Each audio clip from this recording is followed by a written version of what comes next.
como viver com sabedoria em um mundo em crise é sempre o nosso desafio como cristãos, como servos de Cristo. O livro de Provérbios, nós aprendemos que ele é um livro de instrução, um livro de sabedoria, é uma coletânea, então não se trata apenas de Provérbios de Salomão, tem outras pessoas ali que aparecem no texto, então a gente entende que é uma coleção de vários ditos no contexto do povo de Deus do passado. Agora, o livro de Provérbios, ele começa falando sobre a finalidade dele, que é o capítulo 1, de 1 a 4, mostra a finalidade, o propósito, né? Ele diz assim: Provérbios de Salomão, filho de Davi, rei de Israel, para se conhecer a sabedoria e a instrução, para se entenderem as palavras de inteligência, para se instruir em sábio procedimento, em retidão, justiça e equidade, para se dar aos simples prudência e aos jovens conhecimento e bom siso. Então o propósito do livro está aqui. Agora, quando nós estamos falando de sabedoria, falamos muito sobre isso, nós devemos verificar aonde nós estamos sobre viver com sabedoria. Hoje tem pessoas indiferentes ao assunto, por exemplo, elas são indiferentes em relação a viver com sabedoria ou não. Tanto faz como tanto fez. Eu espero que não seja o seu caso, não é? Porque todo o assunto, sobretudo esse assunto, é importante para nós e nós devemos nos interessar, mas tem gente que está desinteressado sobre esse assunto. As coisas de Deus devem nos interessar. Algumas pessoas, além de não estarem interessadas no assunto, elas estão vivendo como o mundo vive, esse mundo em crise. Nós conhecemos a palavra de Deus e nós não podemos adotar essa postura que o mundo tem adotado, sobretudo nos princípios que norteiam o nosso mundo. Existem coisas ruins, não é? Neste mundo que nós não podemos adotar. E tem aquele terceiro grupo que está interessado. Ele está, como nós estamos usando a linguagem do discipulado, subindo um degrau de cada vez. E quando você se interessa, você está no caminho do crescimento da maturidade. Esse assunto é caro. Eu quero viver como Deus deseja. Então, a partir do livro de Provérbios, eu quero viver com sabedoria. O livro fala sobre isso, Provérbios 3, 13, 14 e 15. Diz assim, Provérbios 3,13: como é feliz o homem que acha a sabedoria. Então feliz é quem acha a sabedoria. Então quem não está achando ainda ou não encontrou sabedoria, está vivendo na infelicidade. O homem que obtém entendimento, pois a sabedoria é mais proveitosa do que a prata e rende mais do que o ouro. Olha só, é mais preciosa do que rubis. Nada do que você possa desejar se compara a ela. Então, dentre das coisas que a gente deseja, nós devemos desejar mais a sabedoria, que ela vai estabelecer a nossa vida. Então, feliz o homem que acha a sabedoria. 19:8, como você está vendo aí, diz: quem obtém sabedoria ama-se a si mesmo. Quem acalenta o entendimento, prospera. Então, quem obtém sabedoria, ama-se a si mesmo. Então, a pergunta é, você está amando a si mesmo? Se você valoriza a sabedoria, quer viver uma vida sábia, obtém sabedoria, você está amando a si mesmo. A gente pode dizer, naquela nossa fala dos 3 pontos iniciais, que tem gente que não está amando a si mesmo, porque não está valorizando a sabedoria do alto, que o texto está falando, sabedoria divina.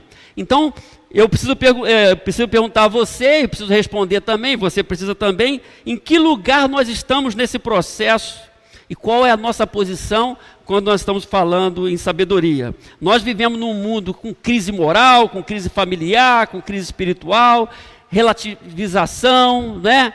O que é verdade já foi verdade, agora é mentira, o que é mentira é verdade. Nós vivemos nesse mundo aí. Mas nós temos os princípios de Deus. Por isso que é um desafio viver com sabedoria nesse mundo que está em crise, e está mesmo. Então eu quero ser bem assertivo, valorizar esse tempo com você que nos falta, para dizer o seguinte: para viver com sabedoria nesse mundo em crise, você precisa estar sintonizado com Deus. Sintonia com Deus, sintonizado com Deus. Porque nós vivemos um mundo em crise que quer tirar a nossa atenção, quer nos escravizar com algumas coisas, ele tenta nos fazer olhar para coisas que nós não deveríamos olhar, valorizar o que não deveria valorizar, viver uma vida superficial como muita gente vive. Mas quando eu estou sintonizado com Deus, aí eu tenho condição, e isso é viver com sabedoria, neste mundo que não está sintonizado com Deus. Até, eu posso dizer mais, existem crentes professos que não estão sintonizados com Deus. Você está sintonizado com Deus, irmão? Amém? Eu poderia usar vários textos, mas o primeiro sermão dessa série nos falou sobre o temor do Senhor como um princípio do conhecimento. E ele diz mais: os insensatos desprezam a sabedoria e disciplina. Então, eu preciso viver no temor do Senhor, não é vir no domingo pela manhã, no domingo à noite, participar das atividades da igreja. É viver sintonizado com Deus, obediente a Deus. Então, o mundo não está sintonizado com Deus, mas eu estou sintonizado com Deus. Qual é o fundamento da minha vida? É o que um professor de faculdade ímpio diz? É uma ideologia nova que começou ontem, que vai começar hoje? É uma fala de um filósofo? O que fundamenta a minha vida? Então eu preciso estar sintonizado com Deus, porque esse mundo é mau, ele é um mundo pecador. Eu preciso estar sintonizado com Deus. Então o seu desafio é estar sintonizado com Deus. Porque você vai viver e vivendo nesse mundo, como eu disse, muitas coisas vão tentar tirar você do foco, da sintonia, daquela sintonia que a gente chamava sintonia fina, não é? Está certinho ali, eu preciso estar com Deus debaixo do temor do Senhor. Segundo, para viver com sabedoria em um mundo em crise, você precisa também fugir da autossuficiência. O mundo está em crise, as pessoas são soberbas, são arrogantes, elas dizem, elas fazem, elas dizem, elas podem. Elas são independentes, não é?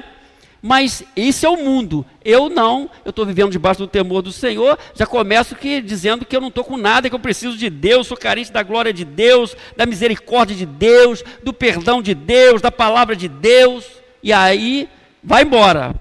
Então eu tenho que fugir de qualquer arrogância, qualquer autossuficiência. O que o texto diz para a gente em Provérbios 3, 5 ao 7? Diferente desse mundo, né? Confie no seu braço, é assim? Confie no Senhor de todo o seu coração. Vamos repetir comigo essa parte? Confie no Senhor de todo o seu coração, não se apoie em seu próprio entendimento, reconheça o Senhor em todos os seus caminhos e Ele endireitará as suas veredas. Não seja sábio aos seus próprios olhos, tema o Senhor e evite o mal. Então, quem está catando essa palavra, irmãos, está fugindo de toda arrogância, autossuficiência. Isso a gente observa no mundo. O mundo é assim, é o meu braço, as minhas possibilidades, o que eu posso fazer, a sabedoria humana. Esse é o mundo, mas nós somos servos de Deus, vivemos nesse mundo, então a gente depende de Deus. Confia no Senhor, olhe lá. Reconheça o Senhor em todos os seus caminhos. Não seja sábio aos próprios olhos, a gente pode cair nesse erro. Então eu tenho que entender isso. Eu tenho que ficar com a palavra de Deus. Todos nós, num dado momento, podemos ser atacados pela autossuficiência. Eu sou o cara, eu sou o homem, eu sou a mulher, eu posso. Né? E isso o mundo que faz. Mas nós seguimos o caminho de Jesus e confiamos em Deus e dependemos de Deus o tempo todo. Você está dependendo de Deus? Você está confiando em Deus? Amém? Terceiro, para viver com sabedoria em um mundo em crise, você precisa honrar sempre a Deus. Honrar. É o princípio da honra que nós temos na Bíblia. Honrar ao Senhor. Provérbios 3, 9 e 10 diz, olha só, honre o Senhor com suas riquezas e com a melhor parte de tudo o que produzir, contexto agrícola, não é? Pastoril e agrícola. Honre o Senhor com as suas riquezas e com a melhor parte de tudo que produzir. Então os seus celeiros se encherão de cereais, a promessa de Deus, e os seus tonéis transbordarão de vinho. Então, honrar ao Senhor. Quando as pessoas se perdem em percentuais que dizem a Deus, que dão a Deus, elas ficam em crise, se dão dízimo, não dão, se dão oferta. Quando você pega esse princípio aqui, que está acima de tudo isso até, honre o Senhor com tudo que você tem. Honra ao Senhor com as suas riquezas, com a melhor parte de tudo que produzir. Então eu tenho que pensar hoje que eu estou honrando a Deus com a minha vida, com tudo que eu tenho. É o princípio da honra, não é? Honrar a Deus. Então nós vivemos num mundo distanciado de Deus, mas nós estamos na presença de Deus, dependemos de Deus e honramos ao Senhor.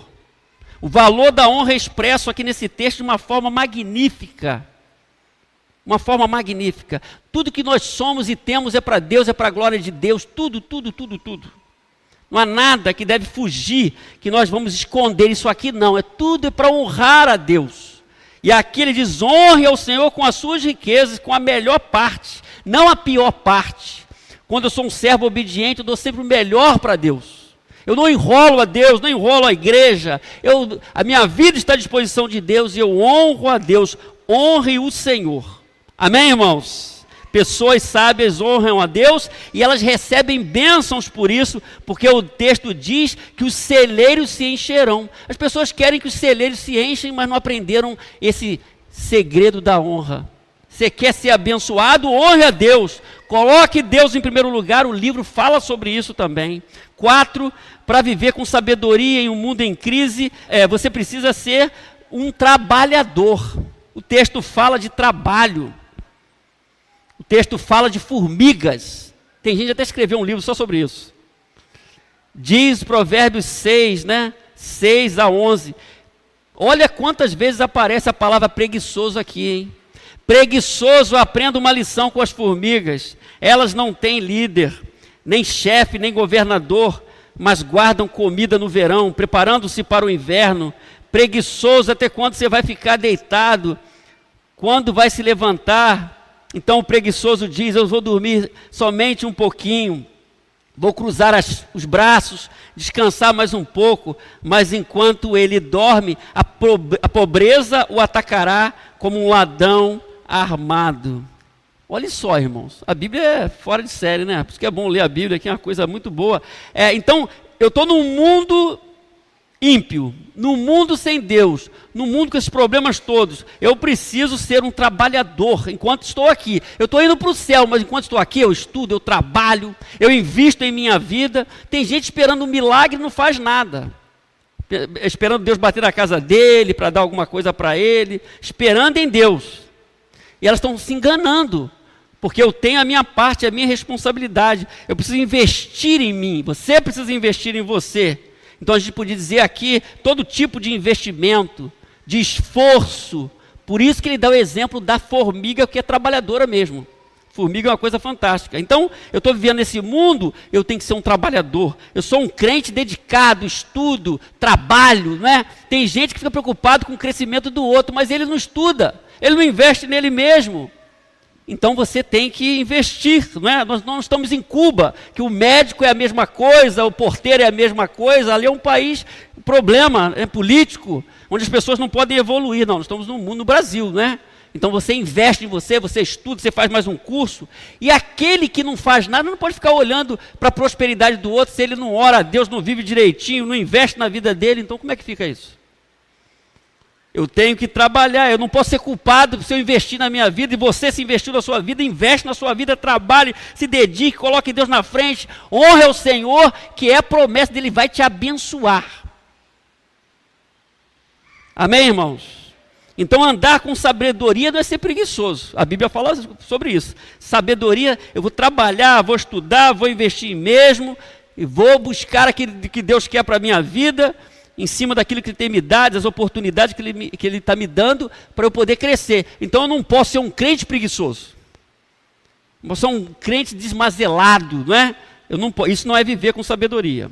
5, para viver com sabedoria em um mundo em crise, você precisa aplicar o conselho de Deus do seu lar. Viu aí o Ministério Casa Saudável? A Bíblia fala sobre isso. Fala sobre pai, mãe, marido, homem, mulher. O livro fala sobre isso. Agora, nós estamos num mundo em crise na família, né, irmão Edson, Maria Helena? Cada doideira, né, cada maluquice que aparece e a gente fica de boca aberta. Mas o texto fala para os filhos, você que é filho aí, Provérbios 23, 22. Ouça o seu pai que o gerou. Olha só. Ouça o seu pai que o gerou, não despreze sua mãe quando ela envelhecer. Então, nesse texto, nós temos 2 conselhos: ouvir o pai e não desprezar a mãe. Porque, sobretudo, que nós somos crentes, nós vamos cuidar dos nossos familiares quando vão envelhecendo, a gente passa isso. Estou com a minha mãezinha lá com 90, vai fazer 91, requer outros cuidados, não é? Tem que fazer o que a gente pode, os filhos, cuidar direitinho, que ela cuidou da gente. E o texto fala: ouça o seu pai que o gerou. Então, que ouviu o pai. Não desprezar a mãe quando envelhecer. A coisa mais triste é quando a gente conhece uma família que os pais envelheceram e largaram os pais para lá. Não quer cuidar dos pais, fica na mão de um e de outro. O Marcelo tem um moço lá, idoso, na casa de recuperação. Marcelo está aí? Tá. Posso falar? Nem pedi autorização para ele, né? E o senhorzinho, tirado das ruas, foi para lá ser cuidado, está lá jeitinho, arrumadinho, bonitinho, mas já venceu o tempo dele, irmã Nádia. E a família não quer mais ele, não. Marcelo avisou, tem que entregar o senhorzinho, já passou. E a família falou: não, joga ele na rua aí. Não foi essas palavras, Marcelo? Pode jogar aí na rua. Então, a única família que está cuidando desse senhorzinho dependente químico, que está agora lá com Jesus, bonitinho, é o Marcelo lá, Casa de Recuperação. Olha só que tristeza. A gente não sabe o problema familiar que esse moço teve, o que aconteceu com ele na casa dele. Mesmo que tenha acontecido alguma coisa, tinha que valorizar essa recuperação dele, essa situação dele de melhora da vida. Mas eles não querem saber, e é muito triste. Eu acho que na maioria são ímpios, né, Marcelo? Agora, pior é um crente que descuida dos seus pais enquanto envelhece, não ouve, né, o conselho. O Provérbios 14:1 fala também da mulher sábia. Né? Eu lembro da Tânia, que ela falava que era mulher sabiá, né? A mulher sábia edifica o lar. A tola ou a insensata o destrói com as próprias mãos. Então, você, mulher crente, tem que edificar a sua casa. Você tem a sabedoria que vem do alto. Você tem um conselho de Deus nos desafios da vida, nos desafios da vida conjugal, da criação dos filhos. Família é um negócio complexo, não é, irmãos? Desafiador, não é? Cada um vive a sua situação, as lutas que vive, mas aqui um conselho específico para a mulher: edificar o lar. Então a mulher deve edificar o lar, porque há a possibilidade desse lar ser destruído. O texto diz: ao invés de edificar, pode destruir. Então a mulher crente tem que estar sempre verificando o caminho dela. O texto fala da esposa, não é? 27:15 fala: a esposa briguenta é irritante, como goteira no dia de chuva. Olha só, a maioria de nós não temos mais esse problema, mas eu fui criado numa casa, irmão, sem laje, bem lá na frente, maiorzinho, que meu pai colocou laje na nossa casa. Eu vivi muitos anos com vários baldezinhos no meu quarto, quando chovia, goteirava aqui, você fugia, goteirava lá. Olha que coisa legal, o pessoal não viveu isso, ó, não sabe. Não sabe o que é goteira. Aí aquele temporal, aquela telha velhinha, que a gente arrumava e goteirava outra, arrumava aqui, a água fugia e ia para outro lugar. Eu me lembro que numa noite de temporal, gente dormindo, nós tínhamos umas 4, 5 vasilhas segurando os pingos. Quem já viveu isso? Levanta a mão, confessa aí. Aí, vários irmãos confessando. O pessoal agora nem sabe o que é goteira. Não sabe o que é goteira. Nesse contexto aqui, das construções antigas, tinha goteira também.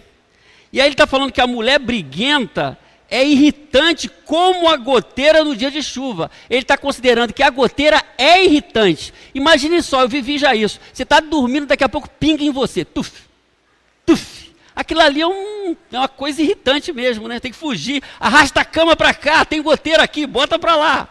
Eu já vivi isso. Coisa boa, né? Olha só.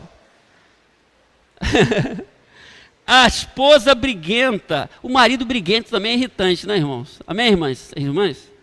A esposa briguenta é irritante como a goteira no dia de chuva, né? Então eu tenho que me cuidar para viver bem, e é o conselho aqui. Provérbios 13:24 vai dizer o seguinte: nós estamos falando de família, olha. Quem não corrige os filhos mostra que não os ama. Quem não corrige os filhos mostra que não os ama. Quem ama os filhos se preocupa em discipliná-los. Então hoje, a gente está ouvindo tanta gente falando de família, e tem que estar atento para ver o que aquela especialista abençoada está falando. O cara é especialista, um monte de curso, você ouve ali, parece que não bate. Então não importa se a pessoa tem doutorado num assunto, se ela está falando sobre família, tem que saber o que ela está falando. Nós estamos ouvindo muitas besteiras aí, de gente até no ambiente da fé falando que a coisa é meio esquisita. Então, quem não corrige não ama. Quem não corrige não ama. Então eu tenho que corrigir, dar limite para os filhos, faz parte do processo. Sobretudo quem está tendo sabedoria que vem do alto. Isso é para as mães, né? Corrigir os filhos. Faz o que você pode fazer enquanto você pode. Depois eles vão crescer aí com eles. Mas enquanto você tem ingerência, você tem que fazer isso. Agora tem uma palavra para os maridos, né? Para as irmãs não brigarem comigo depois. Olha só, pode pôr aí, Provérbios 5,15. Beba a água da sua própria cisterna. Cisterna também é um contexto da época. Compartilhe seu amor somente com a sua esposa. Fidelidade. Amém, irmãos? Olha só. Beba a água da sua própria cisterna, compartilhe seu amor somente com a sua esposa, é o que o texto está nos ensinando para os maridos, para os homens, fidelidade, respeito, né? O Novo Testamento vai falar sobre isso, o leito sem mácula, não é? Então compartilhe seu amor somente com a sua esposa, não está aí, mas Provérbios também diz que quem encontra uma mulher, encontrou uma coisa boa. Você encontrou uma coisa boa? Você tem que responder para sua esposa. Eu encontrei uma coisa boa. Amém, irmãos? Amém, irmã Elizabeth? Oh, glória, coisa boa. Então, quem encontra uma mulher, encontrou uma coisa boa. Está na direção de Deus, tal, não é? Mas nesse ponto aqui, uma palavra aos homens de fidelidade. Você tem a sua esposa, a honre, cuide dela, ame, e compartilhe seu amor somente a ela. Isso é fidelidade. Por isso que o livro de Provérbios é muito rico, porque fala de vários assuntos. Então, mas o mundo não é assim. O mundo está trabalhando assim, relação aberta. Ah, você tem uma pessoa, você pode ter outra, duas, está tudo legal. Não sei que relação aberta é essa. Coisa de doido. Ah, nós estamos numa relação aberta. Eu moro em São Paulo e você mora no Rio. A pessoa, você pode ficar com quem você quiser, eu também aqui. De repente se encontra uma vez por mês. Isso é doideira. Isso não é felicidade, isso é maluquice total, não é, irmãos? Mas isso é o mundo que a gente vive. Mas a palavra está dizendo outra coisa para a gente tem que ficar com a palavra, mesmo nesse mundo louco, cada vez mais louco, mas eu quero aplicar o conselho de Deus em meu lar, na relação conjugal, na criação dos filhos e assim por diante. Na vida familiar em todos os sentidos, nós devemos guardar. 6, para viver com sabedoria, estou acabando, em um mundo em crise, você precisa também aceitar a disciplina de Deus. Porque Deus disciplina a gente. Provérbios 3 vai falar sobre isso. Meu filho, não despreze a disciplina do Senhor. Nem se magoe. Tem muito crente que magoa fácil, não é? Nem se magoe com a sua repreensão. Pois o Senhor disciplina quem ama. Assim como o pai faz ao filho de quem deseja o bem.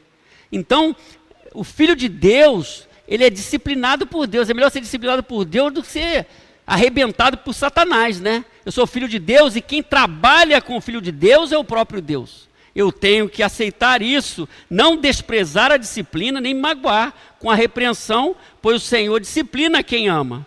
Então, quando o Senhor te disciplina, Ele está falando, eu te amo tanto que eu estou te ensinando a viver como servo de Deus, como uma serva de Deus. Estou te ensinando, estou te disciplinando. Então, o verdadeiro servo de Deus, que quer viver uma vida sábia, ele está aberto ao tratar de Deus. O autor aos Hebreus concorda com isso. Hebreus 12:10 fala sobre isso.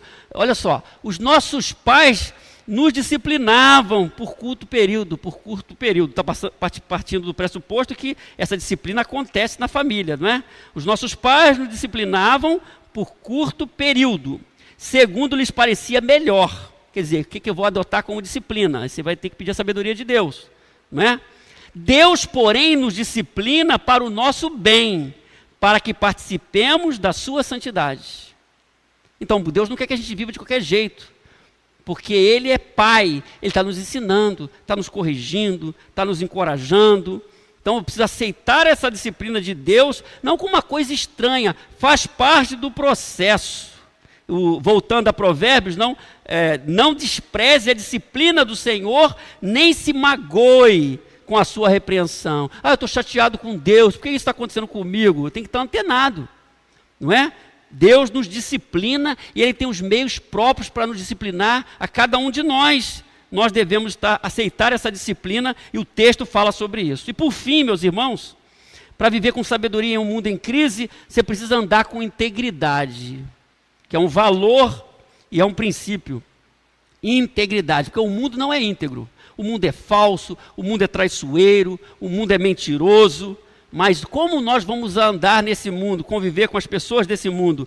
Provérbios 10, 9 diz: quem anda com integridade, anda com segurança, mas quem segue veredas tortuosas será descoberto. Não é? Quer dizer, as pessoas podem enganar por um dado momento, mas não podem enganar o tempo todo. Um dado momento elas podem fingir o que elas não são, mas não podem fazer isso o tempo todo. Por isso o texto diz que quem anda com integridade anda com segurança. Eu quero andar seguro, eu tenho que andar com integridade, né?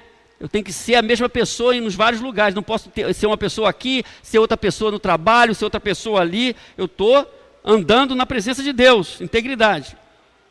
Mas quem segue veredas tortuosas será descoberto. Então eu preciso valorizar isso, porque o mundo é um mundo complicado. Esse valor, muitas vezes nós não vemos, mas esse verso ele valoriza isso. Andar com integridade para que me dá segurança na minha vida. Então se você quer estar seguro, andar seguro, você tem que andar com integridade. E o texto faz um contraste aqui, uma coisa boa, segurança, ou veredas tortuosas, ser descoberto. O texto começa então mostrando isso claramente para a gente. A condição de estar inteiro, qualidade do que não foi alvo de diminuição, que é integridade, ser íntegro, né? Inteireza, condição do que não sofreu alteração, né? Inclusive quando a gente tem um acidente, as pessoas falam, não, a integridade das pessoas foram mantidas. Teve um sequestro, para mostrar que não sofreu nada, não teve alteração nesse aspecto, né? Então, integridade. Num mundo que a gente vai ver coisas diferentes, eu tenho que valorizar isso. Então, a falta de integridade pode comprometer relacionamentos, compromete família, carreira, vida espiritual. Por isso, eu tenho que valorizar a integridade num mundo que não valoriza a integridade. Mas eu preciso valorizar. Então, 7 coisas aqui, para a gente fechar, não é? É só uma pincelada. Nós temos 10 sermões aí que nós pregamos. Para viver com sabedoria em um mundo em crise, você precisa primeiro estar sintonizado com Deus. Você está sintonizado com Deus? Pensa nisso. Fugir da autossuficiência, eu sou o cara, eu posso. Não, a gente não pode nada, a gente precisa de Deus, depender de Deus. Honrar sempre o Senhor, honre sempre a Deus. Se você adotar o princípio da honra, você não vai ficar com discussões efêmeras. Tudo é para a glória de Deus, você está na presença de Deus, tudo é para Ele. Ser um trabalhador, se esforçar, né? Você está indo para o céu, mas está vivendo aqui. Então, quando você está aqui, você tem que ser o melhor que você pode. A melhor versão sua você tem que ser. Aplicar o conselho de Deus no seu lar. Aí você ouve um cara falando de vida conjugal, besteirinha aqui, liga ali a outra besteirinha. Como criar o filho, pode deixar ele fazer o que ele quiser, pode comer na sua cabeça, beleza, não é assim que a Bíblia diz, respeito, tal. Então eu tenho que aplicar a minha relação conjugal também, como é que eu vou nortear, quais princípios que estão norteando a minha vida conjugal, a minha criação, relação marido e mulher, cuidado dos idosos que são meus familiares, não é? Eu tenho que pensar nisso. Aceitar a disciplina de Deus, né? Não é só coisinha, só aquela bênção de Deus. Deus às vezes age como um pai mesmo, misericordioso, mas Ele quer tratar com a gente, e eu não posso estranhar isso aí. E eu tenho que andar com integridade. Tudo isso o texto nos fala e outras coisas mais. Eu desafio você a ler todo esse livro. Se você não leu, nós estamos lendo a Bíblia toda, você vai passar por ele, mas se você quiser, você pode ler esse livro. É um livro que você pode ler até de uma vez só. Faz um desafio, eu vou ler o livro de Provérbios hoje. Lê lá do capítulo 1 até o final. tem muita coisa interessante. Que Deus nos abençoe e nos ensine a viver nesse mundo mal, mas com a sabedoria que vem do alto. Amém, irmãos?